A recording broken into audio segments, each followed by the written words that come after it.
Sneakers and Cleats, the podcast. Welcome back to the Sneakers and Cleats podcast. It is Monday, a joyous day in San Antonio. It is April 22nd. This is episode 94. Chuck Migatinik rocking out as always. Don Harris throwing up the deuces. And Matt Roy on tap. Real quick before we get started, thank you to everybody who made the last episode of Sneakers and Cleats the most watched on YouTube that we've had ever by a significant margin. Why? What did we talk about? I think it must have been because I wasn't on it. I think it was your intellectual insight onto Wemby and my always humorous demeanor. I think that we did a great job, but thank you. I think it was by like a couple of thousand views more than we've ever had. So it was, I'll pat you on the back since you can't reach yourself. Hey, no, it's a team effort. You know, Chuck not being here, I think, helped. No. 100%. Luis and Bob. And Bob doing a great job. Des rolling on us. But anyway, I just want to start out with a thank you for that. Hopefully, Tom Guerrero emailing in. Yeah, that's one view that we got right there. Hi, Tom. So hopefully we can keep putting out the content that everyone likes. We talked a lot about Wemby, so we're going to continue to do that over the next few months. Obviously today, though, NFL draft starting on Thursday. We're going to talk a lot about what the Cowboys and the Texans are going to do. Plus, Dak Prescott had some really interesting comments on Friday about his contract status. Plus, Stephen Jones, we'll hear from him as well about maybe possibly drafting a quarterback and why they might not do that this coming draft. But as always, we start with number 94 and a couple of amazing Cowboys that we have on our list today, guys. Yeah, 94, the number, both of these guys pop into my head, Charles Haley and DeMarcus Ware. And I was going to ask Chuck this because I'm not sure I know the answer. Who was better? That's what I was going to ask. That's close. Well, Haley was on a better team. He was the Super Bowl winner out of them. Yes, but with the Niners and the Cowboys. Where probably pound for pound. Where won a Super Bowl? Did he win? Yes. I know. You don't got to tell me what DeMarcus Ware won, the Broncos legend. I think Charles Haley was a difference maker on a really good team, but probably enjoyed the fruits of playing with other guys that were very, very good on that Cowboys defensive line. So I'll go with DeMarcus Ware as the pound for pound better player. Correct me if I'm wrong. DeMarcus Ware has more sacks. I know that, but didn't Charles Haley win 5 Super Bowls? Was it 5 or 4? It might have been 5. I think it was 5. I think he won 2 with the Niners and 3 with the Cowboys. I think he, until Brady broke it, had the most Super Bowls in NFL history. I think I could be misremembering that, but I think that's right. Okay. But I mean, when you look at the accomplishments of it, Charles Haley might have him by a hair, but DeMarcus Ware was a better player, in my opinion. DeMarcus Ware is the most dominant guy I've ever seen. I never forget, we were at training camp and Tony Romo going against this guy in practice. Like they just did special rules not to, not to touch Tony because there's nobody on the Cowboys offensive line that could even touch him. Yeah, I mean that's how it was this offseason with Micah too. Like they were like, can you stop wrecking practice, please? Yeah. And I mean that's a testament to how good those players are. But DeMarcus Ware was from DeMarcus Ware.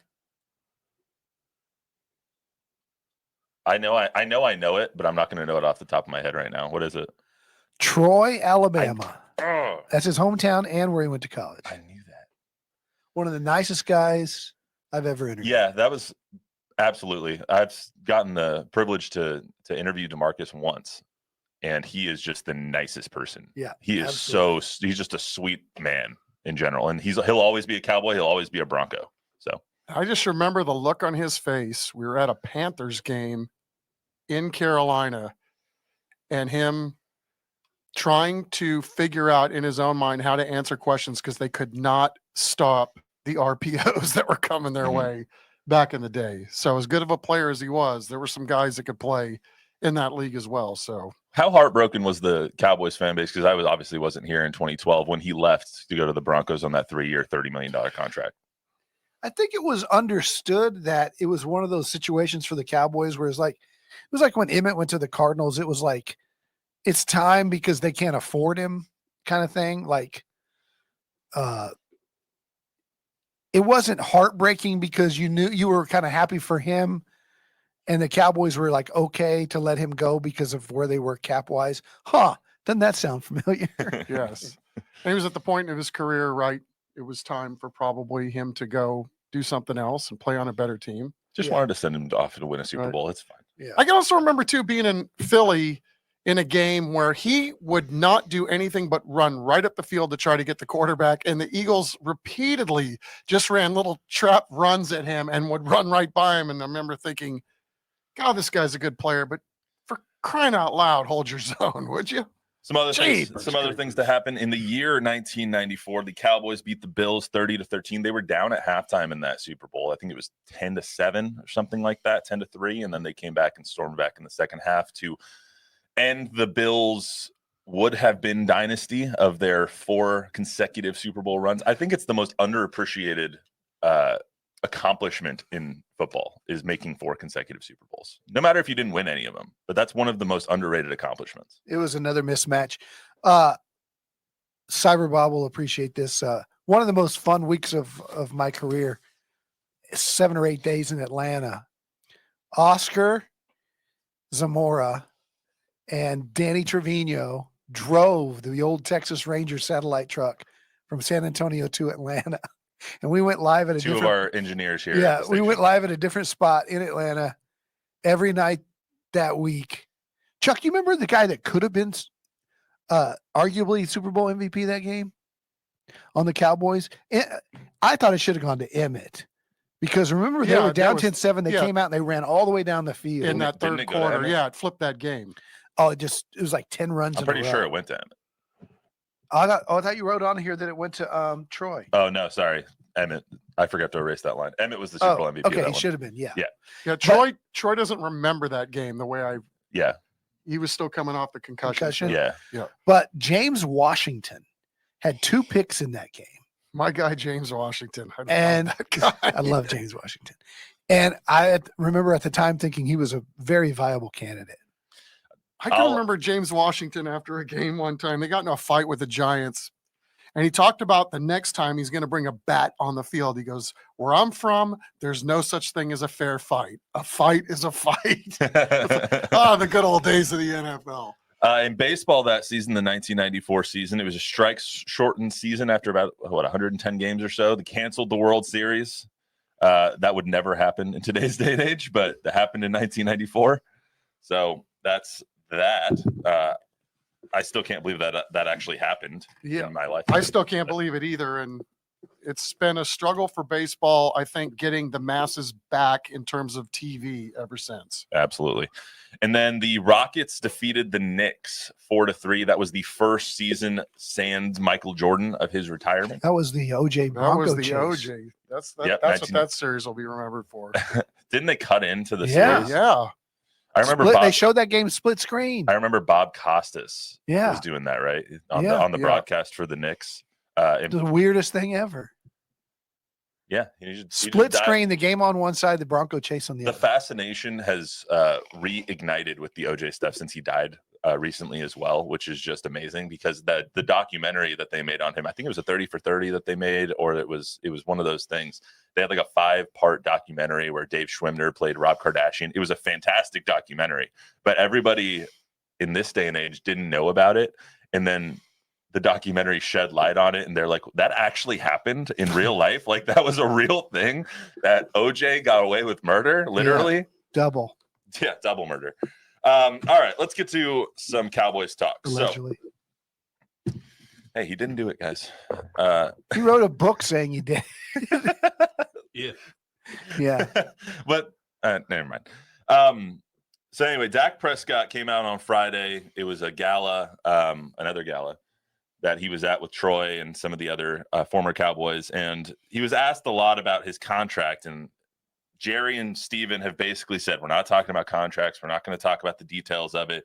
Dak didn't really go into too much detail of it, but he did say one interesting thing, and I think sheds a little bit of light on where the situation is. Luis? Yeah, no, I'm not trying to be the highest paid necessarily.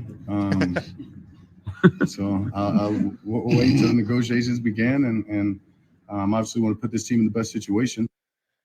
Couple things. It's an 11-second clip, so you can parse out all the words you want. But 2 things there was not necessarily the highest paid, maybe just wants to get it up to where his standard is. I don't know what his standard is. And the second thing was when negotiations start, which indicates obviously that they haven't even talked about it, which is mind-blowing to me. You know, it was only 11 seconds, but the only thing I took away from that is Dak Prescott going back to the mid-90s with the wardrobe choice of the banded collared gold shirt. That was your takeaway from that. All right. It's not a bad take. Chuck, what do you think? It's obviously we have to kind of read the tea leaves in some of this stuff, but obviously it doesn't sound like either side is talking. And I think it sure sounds like to me that Dak's side has dug in. The Cowboys have probably dug in at this point too. So who's going to blink first? Or is anybody going to blink at all? And this is going to end with Dak leaving, you know, in some sort of divorce. Hopefully it ends amicably because they both meant a lot to each other. But I mean, again, at this point, how can you continue to pay him? Like they've already given him his contract, like the contract, as far as I'm concerned. And I don't know that you can continue to do this, but from his standpoint, he is one of the better quarterbacks in the league. So if the Cowboys aren't going to do it, somebody probably else will. Well, Chuck, two things. If it ends up being a standoff, we know who's going to cave because it happens every single time. It's Well Steven said. and Jerry. Yep. And two, Can't argue that. You can't say that he's gotten the contract because he's 31 years old. He's primed for another contract. They gave him a contract, but he's a player that's shown himself to be worth another contract. So even though, yes, you paid him like a top tier quarterback in the last deal, he's still playing like one of those ones that is a top tier quarterback. When you paid him top 3 money. He's not a top 3 quarterback.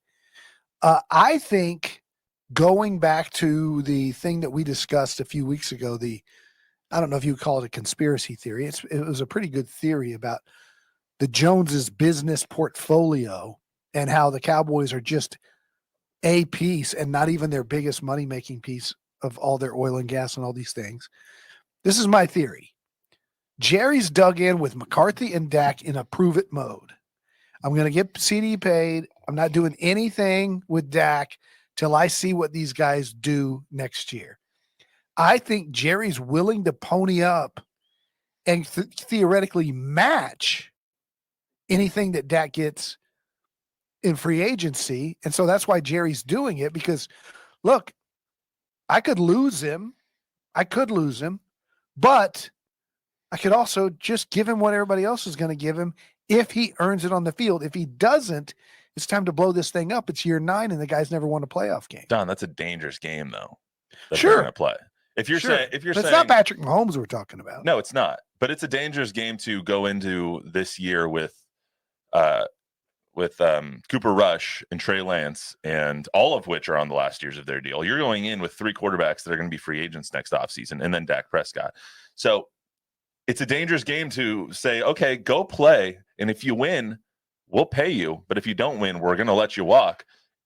I don't know if they have the cap room to do that next year either. Well, here's the deal. Right now, Dak Prescott's making 21% of their overall cap. I mean, how much more money do you think he's due based on what the rest of that roster looks like? I mean, there's some big decisions to be made here because of what he's already making. And I would argue that, you know, at some point, if he wants to stay in Dallas, he's going to have to take less money. Hey, can I ask you a question? Yeah.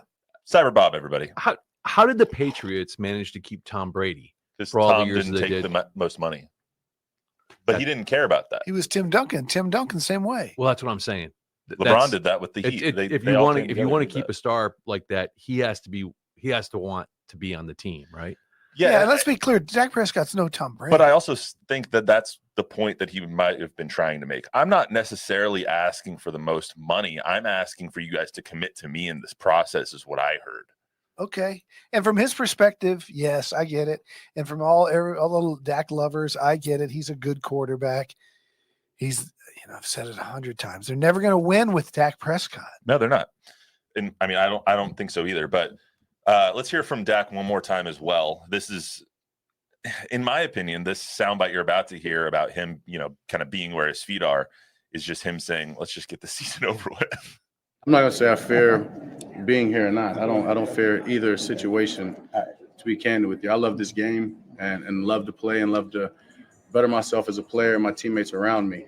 Right now it's with the Dallas Cowboys. It's where I want to be, and that's where I am, and that's the focus. And after the season, we'll see where we're at, and if the future holds that, then if not, we'll go from there. I'm focused on here right now, where I am. That's always how I've been. His demeanor and everything that he's saying tells me I know exactly what my position is. I know I have you guys bent over a barrel. You're either going to pay me or I'm going to walk, and it's not going to be any skin off my nose. That's what he okay. says. I mean, look where he's at, age-wise, career-wise, everything else. I mean, what the hell's wrong with the guy playing out the last year of his contract? I don't have a problem with it. But Good. what? Put the heat on him. Play for your next contract. But you have to look at the position that it puts your franchise in, not just your franchise being like even if he Dak's comes back, franchise, but we've talked about it for weeks, the position that this franchise is in. They can't go out and sign anybody else. So, you know, at some point you're going to have to turn the page and get younger at that position. But if you're Who was it recently that did that ate a ton of cap space the Broncos to let Russ go? Yeah, they're eating $56 million in cap space this but year. at some point it's time. I mean, Russell Wilson is not Dak Prescott. Dak is immensely better than Russ, just to be clear. Towards the end. Yeah. Russ was better. He was, but then the Broncos situation is a little bit different. But yes, they ate a significant portion of dead cap, or they are going to eat a significant portion of dead cap. Now, the difference is Dak isn't dead cap. They're still, he's still a good player. He's still on the roster. He's still going to be their starting quarterback. But it's the future planning that I think has all Cowboys fans worried, because it doesn't seem like there's a plan for either Dak or for the future of this franchise right now. And this is where I think Jerry is. Enter Baker Mayfield. The Tampa Bay Buccaneers showed you last year what can be done, make the playoffs. Didn't they go further than the Cowboys in the playoffs? Didn't they win a game? Yeah. Okay. And they did it on a 1-year deal, and the guy they got off the scrap heap. There'll be somebody playing quarterback. Sorry, I said son of a because Zach Wilson just got traded to the Broncos. Like Zach Wilson. You don't need a quarterback. He might be available. Yeah, we still do. You'll get somebody. You got cool uniforms today, though. I like Count your blessings. Yeah, UTSA. That's right. I hate being a fan of the Denver Broncos so much. Ever since DeMarcus Ware left, it's been crap. You need to broaden your horizons. Be grateful. We're going to have 3 2-1-0 guys on that roster next year. So we're gonna have a all lot going of to be Texas watching. guys on that roster too. But Yep. Anyway, it seems to me like this situation has two ends. One, either Dak's here or Dak's gone, and the second option is becoming prohibitive or like increasingly more viable. Yeah. Let's get to the draft, because the Cowboys quarterback situation also could change on Thursday or Friday, depending on when they want to pick, if they want to pick a quarterback. Will they draft a quarterback? We don't really know. Steven was asked that question on Friday. This is what he had to say about it and their prospect, Trey Lance. Next week's a big week for us strategically in terms of the what ifs and looking at a situation like you just mentioned. If a position falls to us that we feel great at with Dak, and then, of course, the acquisition of Trey last year, Trey's done nothing but excite us even more as he's worked here, and in terms of his work ethic and his skill levels, we're very pleased with. So Steven basically saying we traded a 4th-round pick last year for Trey Lance. We don't really have the capital to draft a quarterback right now, unless the exact perfect situation comes up, is basically what I heard. That makes sense. I mean, because they've already invested a lot. I mean, you've invested a 4th-round pick in a guy, and this year, though, I think you have to look at it from their standpoint also, that he is in the last year of his deal. So if the perfect situation presents itself in terms of drafting a quarterback or somebody that you really like, they may have to pull the trigger on a quarterback this year. Are there any quarterbacks that are going to be left by the time the Cowboys pick? So I don't know if I was the Cowboys, and obviously I'm not, but if I was the Cowboys, I would draft a quarterback in the 1st round. That would be me. I would draft a Bo Nix, a Michael Penix, a J.J. McCarthy, whoever was there, if I really loved one of those players. J.J. McCarthy's going to go number 2. No, he's going to go number 4. But he's going to be the 4th quarterback on the board. So do you trade up to get him, or you? I wouldn't trade up. Were they drafting like 24? They're drafting 24. So Bo Nix might be there. Michael Penix might be there. Or you wait until your 3rd-round pick, your 2nd-round pick. You draft a guy like Spencer Rattler, Michael Pratt out of Tulane, Kenan Slovis out of BYU, Jordan Travis out of Florida State. You draft one of those guys. Are any of those guys better than Trey Lance? Yes, all of them are better than Trey Lance. How do you know? Steven just said he really likes Trey Lance. Yeah, but Steven's supposed to like the players on his You're roster. trying to trade him? Trey Lance is done. Trey Lance is never going to be a quarterback in the NFL. Bold. Trey Lance will be a. That's the kind of 5-second snippet that's going to go on a tease to get this to be the most viewed YouTube show of all time. Tell me I'm wrong though. When is he ever going to get the reps that he needs to become a good quarterback? When Dak leaves. There's the second 5-second clip. And then it's your turn, Chuck. No, I'm trying to stay out of this frame. No. Because we've talked about the Trey Lance situation. Again, I heard third hand. That's what it is, third hand. So take it with an ion of salt. That Trey Lance is struggling up there. So that's not to say that he can't make the leap at some point to get better. But at some point, you're right. He does need reps. And I think some of this is, again, a guy gets to the league, and how many games did he play in college? Not many. I mean, there's a very small sample size on Trey Lance as a football player. Trey Lance was ruined by COVID and by his situation. He went to a really good situation in the 49ers. He got hurt. He's had a string of bad luck, and it's nothing against him, but he's not going to be an NFL quarterback. It's just not going to happen. Yeah, I mean, again, I think he's too young to be able to make that leap at this point. I respect your opinion and all. I don't know. It's a weird situation that the Cowboys are in right now with all of their quarterbacks, no doubt about it. Let me ask you this then. 24 comes around, the Cowboys pick, let's say they don't trade up, they don't trade down, they don't do whatever. Who would you want them, not who, but what position would you want them to draft at 24? Offensive line. Don? Center, running back, defensive line. So running back, they're not going to do in the first round because there's no running backs worth taking in the first. Much unlike. What about Jonathan Brooks? That's a second round pick. Well, 24 is almost a second round. No, it's not. It's technically like the middle of the first. I like Jonathan Brooks. I'm curious to hear what quarterback or a good running back. I'm curious to hear what the Cowboys say tomorrow at their pre-draft press conference, because last year at this time they were talking about they only had 15 guys in the draft on their board that had a first round grade.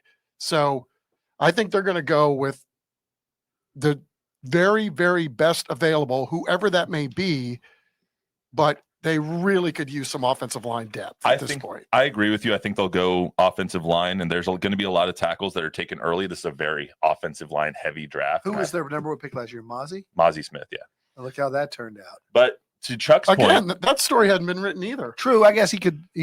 Yeah, and we don't know Chuck, too, because there are guys getting paid ahead of him too. So, this is. I know I was spitballing the other day, and I think Matthew took umbrage with it, but some of what I think being all in is they're going all in with guys that are on this roster that may have necessarily not played a very big role in this team. Right, I was just about to bring up you saying that because I think it's a good point of being like, we're all in with these guys. We drafted you for a reason. It's time to prove your worth or get the hell out. Yeah. So, I mean, offensive tackles. And that's risky, right? Because we haven't seen it, but they have, right? They know more than we do because they're around these guys every day. I don't remember a draft that we've gone into with the Cowboys recently, though, where there's more question marks, where there's more needs. Agree. Are you gonna draft Leighton Vander Esch's replacement?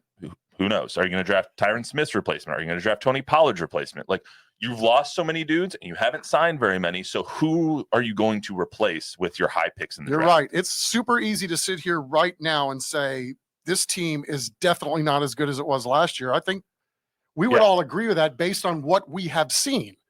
But this is also going to create opportunity for somebody else. And let's just hope, I'm sure Cowboy fans are, that the Cowboys know more than we do at this point. God, I hope so. I mean, there's going to be a lot of good players that are drafted this week. I think that they'll end up going offensive line. If it was me, I would draft a quarterback, but that's just me. But you asked the question, or Chuck did. He's interesting to hear what they're going to say tomorrow at the press conference. We know exactly what they're going to say. Jerry's going to say certainly, and Steven's going to say, They're not going to reveal any trade secrets tomorrow. That's for sure. And the facts are. And So let's talk about the Texans here. So the Texans are also interesting. They've had probably what could be the most successful offseason or the best acquisition season of any team in the NFL. On paper, for sure. On paper, they've had a fantastic offseason. You couple that with the draft that they had last year with Will Anderson and, Tank Dell and CJ Stroud. They're a team that is ripe for taking a leap. How does a team like the Texans, what positions does a team like the Texans maybe need to prioritize so they can continue building the depth that they've started building through the draft and through the offseason? Well, they've addressed a lot of needs. I mean, Mixon and Diggs, and they're just going to be better. They re-signed Dalton Schultz. Defensively, they're stud at linebacker. I don't know where they're weak. I don't either. I think this comes down to best available for them, right? I mean, you take the most talented guy, no matter what position he's at. That's who you take. But why are we even talking about the Texans? I mean, Nick Caserio just basically castigated everybody that talks about the pre-draft and the offseason. He's and unlikable. It doesn't matter because it's not in the building, and we just go to work every day. And it's just to piss him off. No, it's just garbage, is what he called it. So. He was much more likable when they were horrible, and he was being blamed for everything. He's done now that he's done a wonderful job. Lap, Nick. He is. So he's done a really good job the last couple of years. He has the craziest eyes I've ever seen in my life. He's got some bug eyes there, man. Second only to the low amateur at the Masters. Whoa. Did you see that dude? The guy with the long hair? Yeah, in the Butler cabin when he was doing the crazy eyes look off camera. It's no more crazy than Adam Gase a couple of years ago with the Jets. Oh, you that's remember true. that? Yeah, I remember that. Adam Gase. Daniel Jones had a moment like that a couple of days ago too. But I think as far as the Texans go, so they've got 2 2s, a 3, 2 4s, a 6, and 2 7s. The amount of draft capital that they've built up and that they still have, I think their first pick is 42. Even after they traded away their first round pick this year, they traded up last year to get Will Anderson. They traded a whole bunch of picks. They traded for Stephon Diggs, and you still have 2 2s, a 3, 2 4s. Like, that's unbelievable draft maneuvering by Nick Caserio, despite how crazy his eyes are. Thank you, Deshaun Watson, for all those picks. Yeah, without question. I mean, because you think about, where they are with the 9 picks. So if you believe some people that say that this draft is top heavy and that there's not a lot of value on the back end, they're going to be able to move some of those 7th round picks possibly to get into round 5 and 4 if they decide to, maybe even move into the 6th if they really find somebody that they like. They're going to be able to move up because they've got some of those picks at the bottom. For me, it's a comparison. The Texans and the Cowboys are just like on complete opposite ends of the spectrum. With the Cowboys, they have a 1, a 2, a 3, a 5, a 6, and 2 7s, and you have to hit on those picks. They don't have the depth on their roster anymore after this offseason to where they can miss on a pick or they can maybe hold the pick like they did Mozzie because they had Jonathan Brooks and they had all these guys ahead of him. They don't really have that luxury of being able to bring guys along slowly. You need instant impact players now. When it comes to the Texans, you're trying to build the depth now. You have the top end talent. Now you need to see what's going on in the middle of the road. How can you get those that backup right tackle to back up Titus Howard or Laramie Tunsil? How can you get that middle linebacker? How can you get that special teamer? Kind of those things. It looks like the difference between a window closing and a window opening. Yeah. These two. There's teams. your 5 seconds, Chuck. That was great. Yeah. I'm just kidding. Without being too inflammatory. No, that's a really good point. The Cowboys window is on its way shut and the Texans window is on its way open. I mean, that's a really good point. Isn't that a sign in the manager's office when God closes a window, he opens? When God closes a door, he opens a window. Like okay. Hang in there, baby. Hang in there, baby. Hey, Is Bob. that the sign also in the men's room? If you love something, set it free. If it comes back. Last thing before we get out of here, how would you guys feel about drafting a wide receiver if you were the Cowboys in the first round? 24, Adonai Mitchell, Xavier Worthy. Man, I really Xavier Legette. Yeah. Is he the guy from Washington? South Carolina. No, Romeo Dunze is the. Oh, I like him. He's gonna be a top 10 pick though. Oh, I like him. Let's take this another step, right? If there's no talks going on, or I don't even know how you quantify what's going on between the Cowboys and CeeDee Lamb, then what you just said makes a whole lot more sense. Why don't you draft one? CeeDee's going to get paid. CeeDee's going to get paid. I don't know if it's with the Cowboys. He's going to get paid with the Cowboys. I think they're being obvious. They're prioritizing him over Dak. All right. I think so too, because again, Dak's already gotten his bag. It's time for CD to get his. Bob, you know where the Browns are going? Wait, do you guys still have picks, or did you just trade it all for Deshaun Watson? Like 50. 50 is our first 50? pick. Oh, okay, that's good. And I always think you should always draft offensive linemen. Always. That should always be your number one priority. It's a safe pick. Start with the big uglies and then work your way out. That's a guy who's a fan of the team that drafted Big 77, Joe Thomas. Oh, from Thomas. Oh, Joe Thomas back in the day. I thought you meant last year with they made that big bet on that Ohio State kid who ended up being really good. Joe Thomas was all-time great. You see what Joe Thomas looks like now? He's all skinny. Dude, he's and skinny. like, He drinks a crap ton, but he's skinny as hell. That's he's one of those offensive linemen that just dropped like is he a Michigan 45 guy? pounds. Was he from Michigan? No, I think he's a Wisconsin. Yeah, that's it. He's a Badger. Yeah. Same thing. On the way out, True. Don, did you see the Broncos uniforms? The new Broncos uniforms. A quick. I need an update from the uniform czar. Okay, first impression. Not a fan of the numeral font, but it's not bad. It's just not great. Bob, can you pull those up for us? The white helmet bothered me. The Broncos need The white helmet's good. They should wear a blue helmet, orange helmet. But not offensive by any means. I think it was nice. It's just an updated look. They are going back to their throwbacks too. No, that's going to be their alternate. But I wish they went back. Look at the 4. Look at the font style. It looks like James Caan in Rollerball. Dude, I was thinking the exact same thing. Right? I mean, some crazy DNA digital stuff. stuff. Going on in there. So I was like, man, that does look like rollerball. So I think I was with all Broncos fans across the country, and I think you said this to me. And everybody said, "What are they talking about?" I think you said this to me a couple of months ago that every team's throwback is better than their current uniform. Yeah, and I completely agree. When it comes to the Broncos, if they had come out and their color had been the old one and their logo had been the actual Bronco in the D, that would have been a home run. Instead, they've turned their blue from like a lighter blue to like a midnight navy, and it's just like you're trying to basically have a black color now. That's basically what they're looking at. And the Titans need to turn back into the Oilers, man. Those were the best uniforms, weren't those? Baby blues, so good. Those and the Charger baby blues. Dude, the light blue is so much better than a darker blue on a uniform.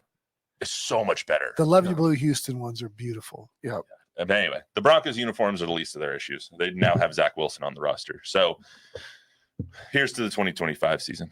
Homework assignment for all you millennials. Google James Caan rollerball. Oh, I forgot to mention. We are at episode 94. At episode 100, we're going to be out of numbers for the number game. So I'm trying to put my brain together. But wait. Does it involve math? I don't think we started the number game until like about 16, the 20s. 16. Yeah, so we can do the first few. But that does beg the question, what are we going to do after? So I'm trying to think, what's the next iteration on the Sneakers and Cleats podcast to replace the number game to start off the podcast with? If anybody has suggestions, hit us up. How about great stats? I put that in the suggestion box. Yeah. Someone had an idea, I forgot who it was, that had, why don't we come up with like the great sneakers? I think it was Bob. Why don't we have like sneakers send in?